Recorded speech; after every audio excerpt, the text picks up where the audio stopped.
하나님께서 인간을 창조하신 이유를 여러 가지로 말할 수가 있겠지만은 저는 그 이유가 바로 사랑 때문이다라고 믿어 의심치 않습니다. 사랑을 혼자 하는 게 아니기 때문에 그렇습니다.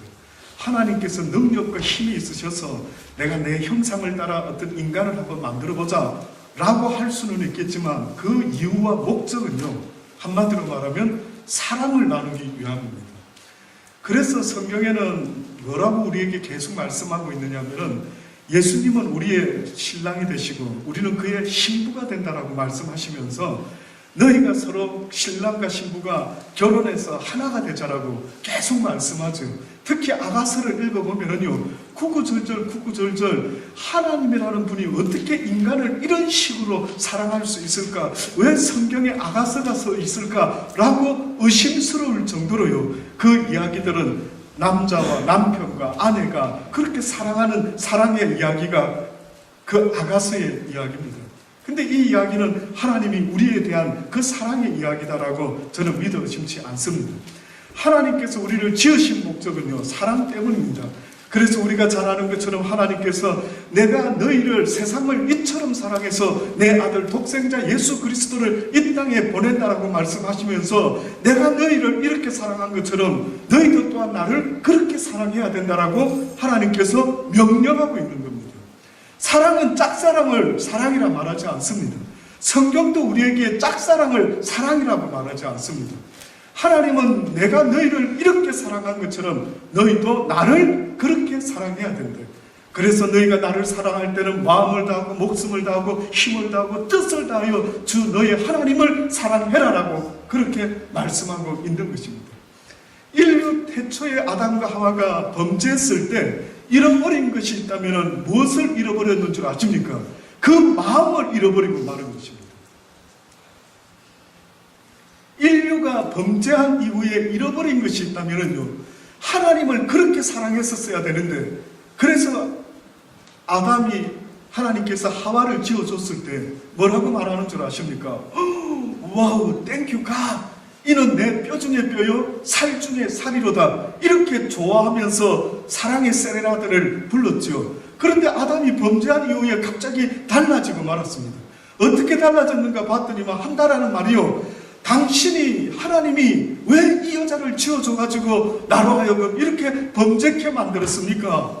그러니 내 인생의 이 모든 잘못된 것은 하나님과 이 이웃인 내 아내인 여자가 문제가 있습니다 라고 갑자기요, 사람이 바뀌고 말았어요. 사람이 바뀌고 말았습니다.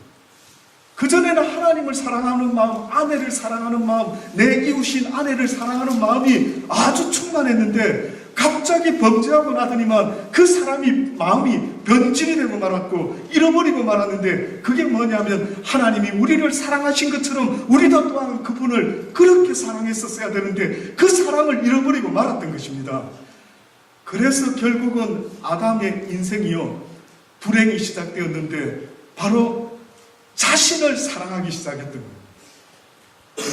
여러분, 내가 나를 사랑한다는 게 무슨 잘못된 것입니까? 라고 하실 수 있겠지요. 그런데 조금만 생각해 보십시오. 이 땅의 모든 사람들이 나를 먼저 사랑하기 시작하면요, 이 세상은 지옥과 같이 시작되는 거예요. 왜 전쟁이 일어납니까? 왜 다툼이 일어납니까? 모든 원인은요, 나를 먼저 사랑하기 때문에 이런 일들이 일어나고 있는 겁니다.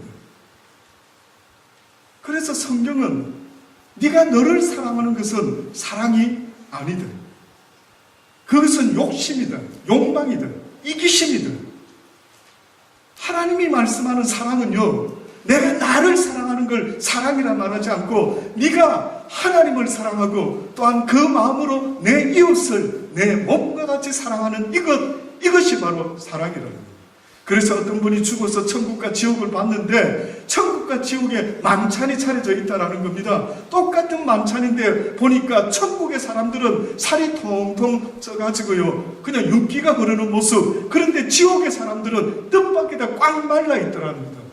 원인이 뭐지라고 봤더니만 천국의 사람들은 식사 시간에 식사를 하는데 특이한 것은 스푼이 그렇게 길더래요. 근데 이 긴 스푼을 가지고 어떻게 밥을 먹는가 보았더니만 밥을 퍼서 상대방에게 먹여주더라는 거예요. 천국의 사람들은 상대방에게 밥을 먹여주고요. 지옥의 사람들은 그걸 퍼서 자기 입에 넣다 보니까 자기 입에 들어오는 걸 얼마 되지 아니하고 다 밥이 떨어지고 마는 겁니다. 바닥에. 그러니 지옥의 사람들은 점점 말라가고 천국의 사람들은 살이 통통 쪄서 아주 보기에 좋은 모습으로 하고 살아가더라고. 그렇게 꿈을 꿨던 것입니다. 지금도 하나님이 우리에게 원하시는 게 있다면요, 바로 이 사랑을 말씀하고 있습니다. 인생의 가치는 일을 해서 많은 것을 소유하고 명예와 권세를 얻는 것이 인생의 가치가 아니라 얼마나 사랑하며 살았느냐 하는 것, 이것이요 하나님이 우리에게 말씀하는 인생의 가치입니다. 세상에는 요즘 실력이 너무 좋아가지고 꽃이요, 집에 보면 가끔 조화가 있더라고요. 여러분 집에도 조화가 있으십니까? 그 조화를 보면은 진짜 같이 꽃이 얼마나 잘 만들어졌는지 모릅니다. 그런데 진짜와 가짜의 차이가 있다면 뭔 줄 아십니까? 향기가 나지 않습니다. 그쵸? 그래서 저도요, 어느 집에 가가지고 꽃이 너무 기가 막히게 진짜같이 보이면 만져도 보지만 냄새를 맡아봅니다.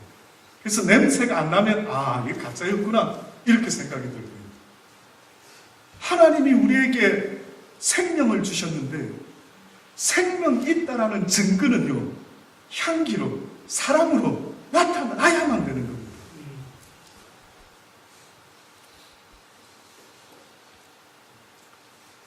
이 사랑이 있을 때에 이것이 바로 천국이 너의 심령에 임한 것이라고 그렇게 말씀하죠. 회개하라, 천국이 가까웠다. 잃어버린 사랑을 회복하라, 거듭나라라고 계속해서 하나님은 우리에게 말씀하고 있는 것입니다. 사랑을 다시 한번 회복할 수 있게 되기를 간절히 주의 이름으로 축원합니다. 의학계에 마라스머스라는 그런 이상한 병이 있답니다. 저도 이런 병 이야기는 생소한데요. 근데 이 병은 주로 누구에게 걸리나 봤더니 전쟁 고아나 고아원에서 외롭게 자라는 아이들에게 이 병이 걸린답니다. 증상은요, 신체 발육이 부진하고 또 온몸에 힘이 빠진답니다. 그래서 환자가 이 병에 걸리면 시름시름 앓다가 결국은 죽는답니다. 이 병은 영양 부족이나 무슨 병균 때문이 아니고 한마디로 말하면 그 원인은 사랑의 결핍 때문에 이런 증상이 일어난답니다. 이해가 잘 안 되시죠? 인간이라는 존재는요, 어렸을 때부터 엄마의 품을 그리워하며 그 살 내음을 맡으면요, 이렇게 사랑을 느끼며 인간은 살도록끔 그렇게 지어져 있더라고요. 저도 처음에 아이들을 키울 때 무엇으로 아이들을 키우는가라고 생각했을 때 그저 막 목사 아들이니까 막 엄하게 막 야단을 치며 막 바르게 뭐 이렇게 어떻게 하든 막 매를 들고 아끼지 않고 혼을 내서라도 뻔듯하게 키울 수 있는 줄 알고 그렇게 몸부림을 치며 우리 큰아이와 둘째 아이를 키웠던 것 같아요.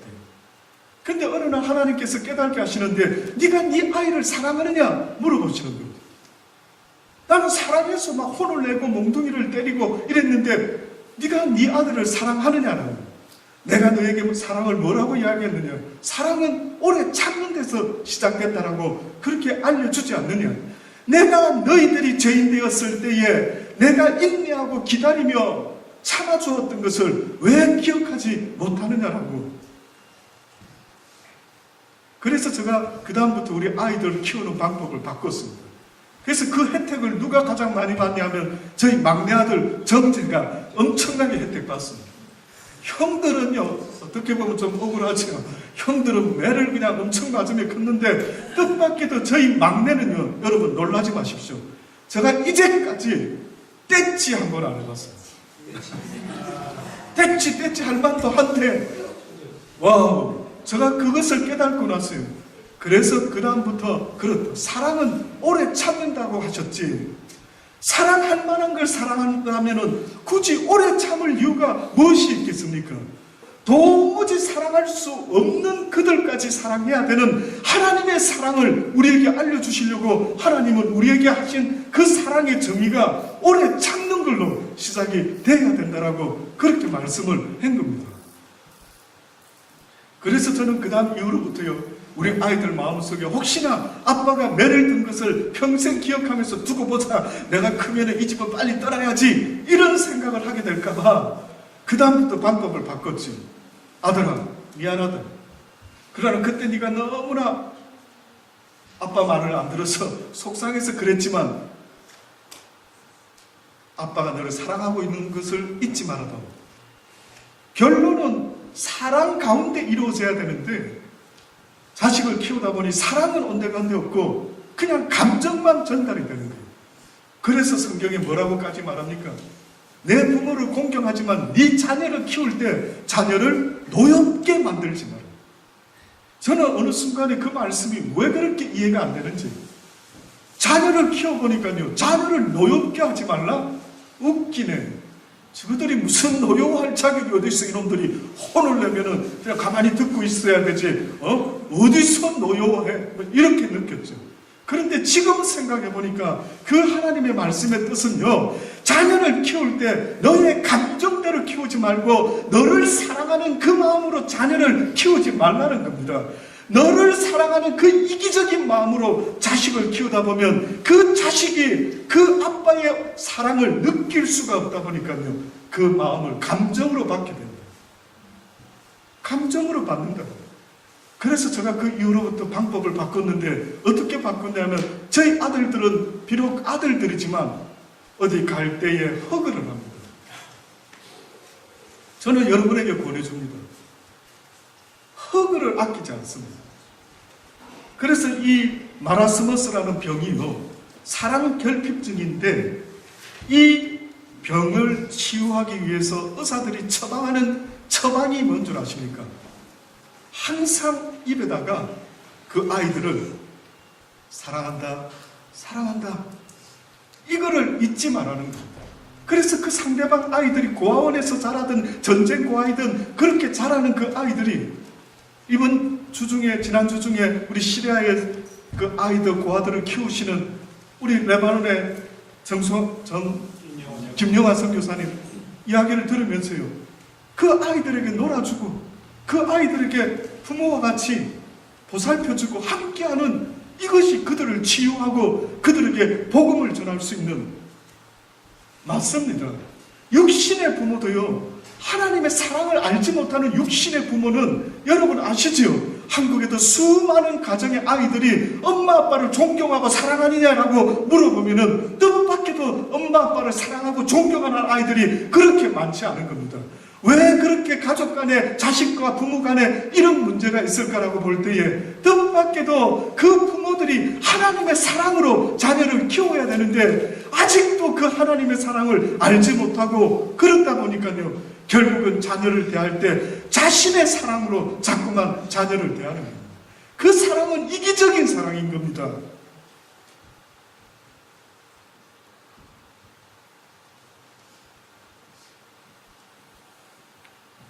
그래서 하나님은 지금도요, 우리에게 말씀하시는 것은 내 사랑을 어디에서 잃어버렸는지 기억하고 다시 회복하라고 말씀합니다. 초대교회 성도들이, 불같은 하나님의 성령의 능력을 받은 주의 사도들이요, 복음을 전할 때에 그 복음을 들은 초대교회 성도들이 어떤 변화가 일어나는 줄 아시죠? 그들이 사도들의 말씀을 듣고는요, 갑자기 변화가 일어났는데 모두가 자기의 것을 자기 것으로 여기지 아니하고 사도들의 발 앞에 갖다 놓기 시작하고 이웃에게 나누기를 시작하는 겁니다. 그랬더니만 세상 사람들이 쳐다보고요, 저 그리스도인들을 칭송했더래요. 어떻게 저렇게 살아갈 수 있지? 결국은 저와 여러분이 이 세상을 살아갈 때에 무엇으로 사람을 변화시키며 무엇으로 하나님의 영광과 향기를 나타낼 수 있느냐라고 한다면 그것은 바로 사랑으로 가능하다라는 사실을 잊지 마셔야 됩니다.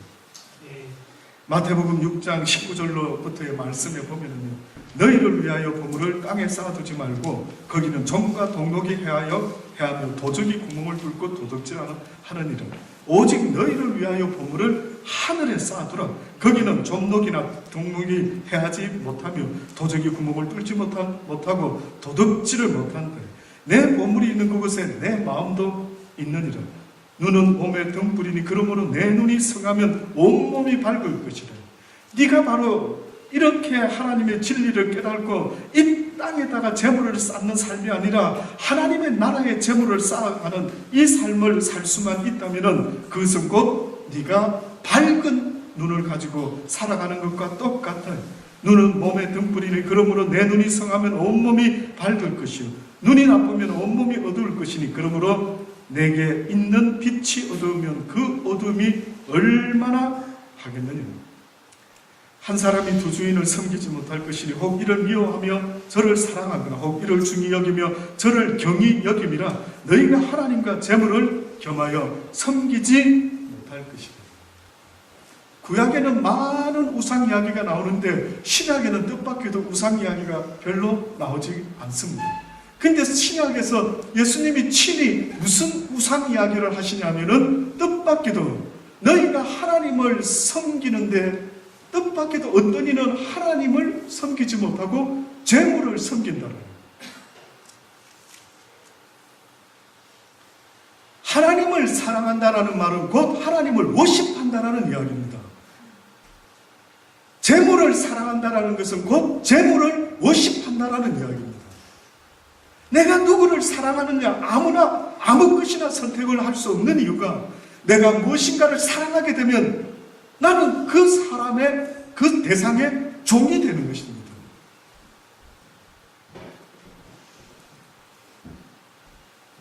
그래서 재물을 사랑하는 자에게 뭐라고까지 표현했느냐면 그 재물을 사랑하는 그 순간부터 너는 그 대상이 너의 주인이 될 것이요 너는 그것의 종이 될 것이다.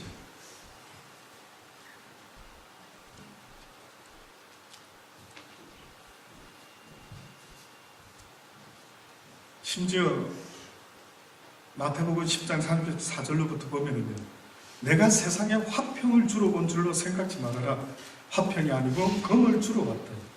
내가 온 것은 사람이 그 아비와 딸이 어미와 며느리가 시어머니와 불화하게 하려 합니다.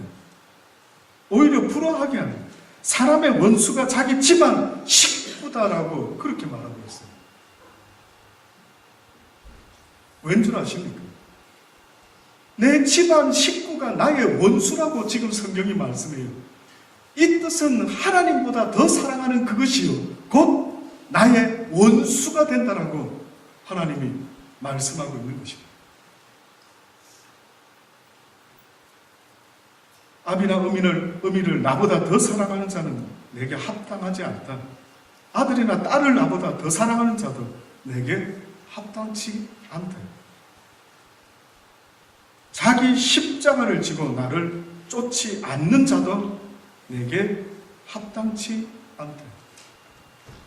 결국은 성경에서요, 너희가 내 제자가 되려거든 너를 부인하고 날마다 내 십자가를 지고 나를 따라야 된다라고 했을 때 그 십자가의 의미가 지금 뭔가라고 봤더니만 네가 세상의 그 어떠한 가족도 나 여호와보다 사랑해서는 안 되는 그 십자가를 말씀했던 겁니다.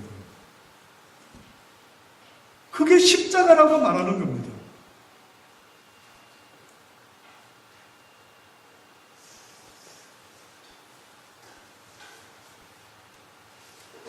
자기 목숨을 얻는 자는 잃을 것이요 나를 위하여 자기 목숨을 잃는 자는 얻게 될 것이다. 사랑하는 여러분, 저는 여러분이 하루를 살더라도 이 사랑을 가지고 살아갈 수 있게 되기를 주의 이름으로 축원합니다.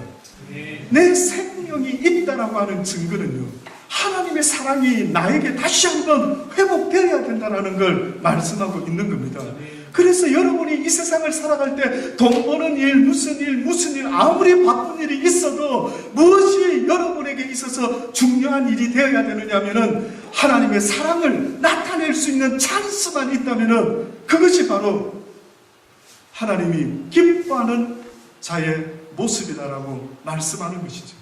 그래서 언젠가 아버지 앞에 섰을 때에 네가 이 땅에서 내가 가르쳐준 그 사랑의 삶을 얼마나 살고 왔느냐를 보시기를 원하는 것입니다. 사랑하는 여러분의 삶을 통해서 주변에 사랑을 모르고 살던 사람이 어떻게 나한테 이렇게까지 하실 수가 있습니까? 라고. 오늘 저는 개인적으로 굉장히 뜻깊은 사람이 여기 지금 같이 예배드리고 있습니다. 제가 달란트 교회를 옛날에 개척해서 달란트 교회 제1호 집사가 있습니다. 제1호 집사. 제가 이 사람은 하나님 집사를 줘야 될 것 같습니다 하고 집사를 줬던 사람, 그분이 김문봉 집사님이라고 우리 지금 앉아 있어요. 한국에서 비즈니스 때문에 여기 잠깐 출장을 왔는데 기타를 옛날에 반주하면서 얼마나 함께 하나님을 열심으로 섬겼는지 모릅니다.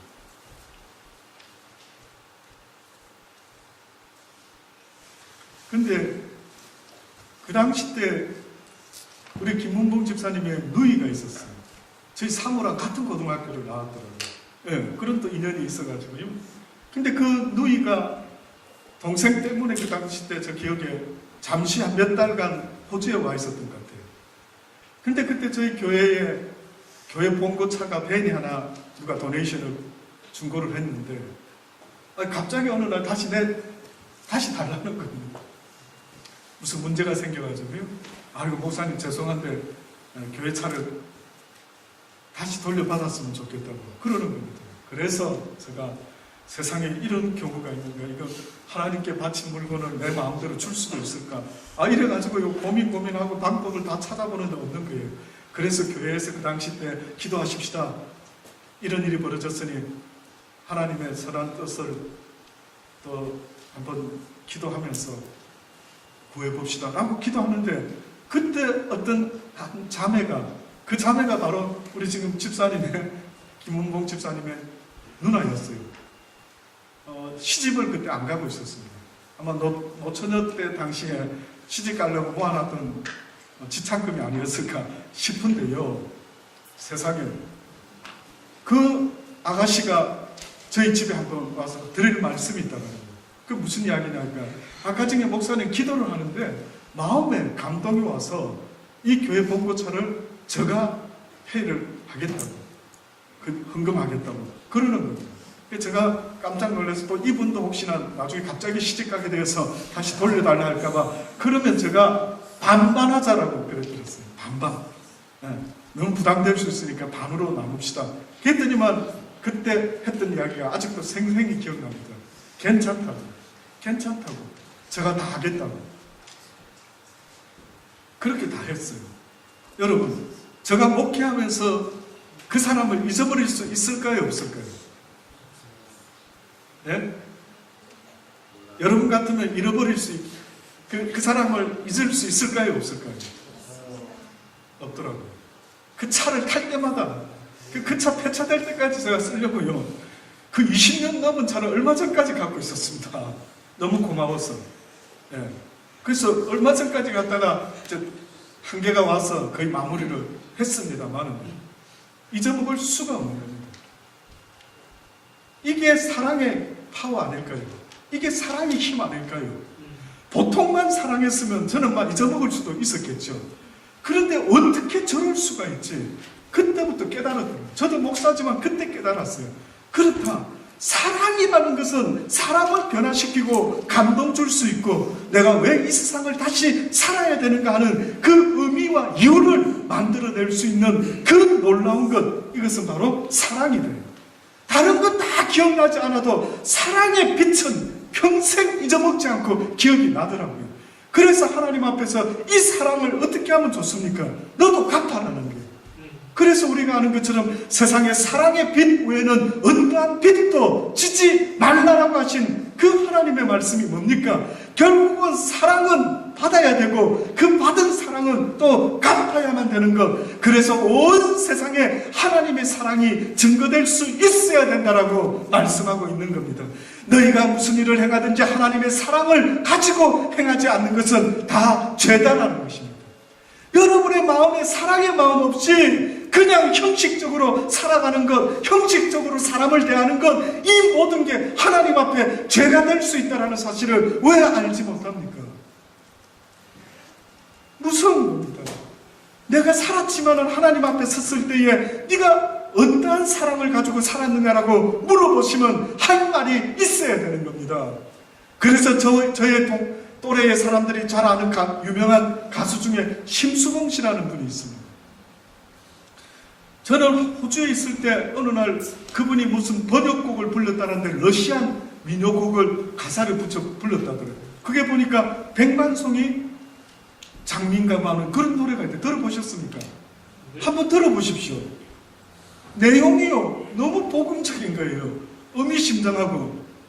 어느 날 어떤 분이 나를 이 별나라로 보냈는데 이 땅에서 백만송이 장미의 꽃을, 사랑의 꽃을 피우고 오라는 명령을 받고 이 땅에 왔다라고.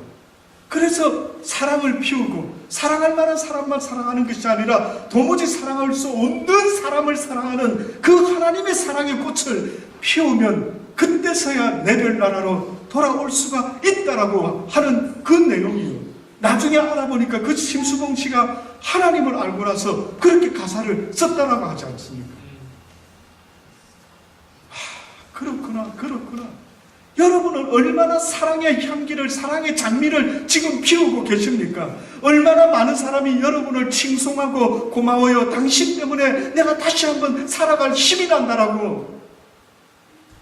사랑을 만들어내란 말이에요. 사랑을.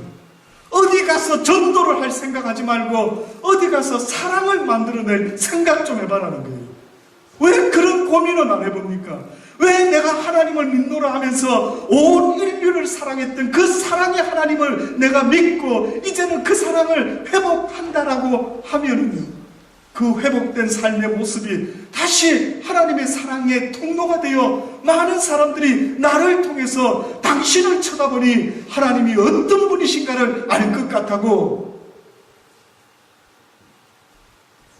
왜 여러분의 삶을 통해 그 사랑이 나오도록 애쓰지 않습니까?